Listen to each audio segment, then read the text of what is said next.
We may be entering a new year, but wintry systems are going to stay the same. In this week's Ask Away, I dove into why storms arrive from the west and exit to the east.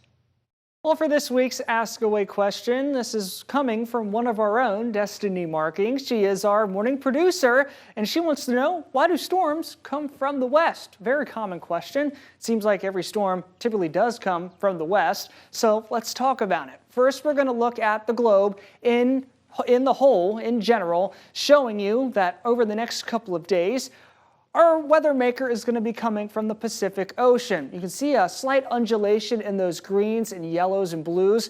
That's coming in from the west, coming over towards the east coast, and it will be swallowed up by a big ball of low pressure over Nova Scotia. But still, the overall pattern is those storms coming in from the west. And why is this happening? Well, it's something called the prevailing winds.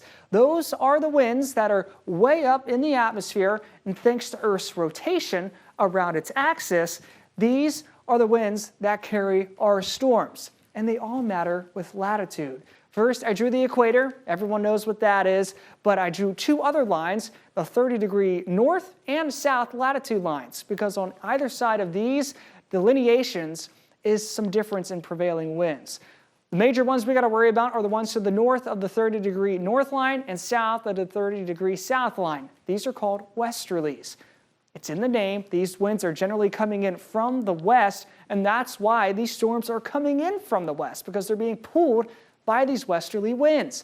Nearer the equator, we have the trade winds. Those come in on a more easterly fashion and couple up right at the equator, all thanks to the Earth's rotation. That's why we are seeing these storms coming in from the west here in North America.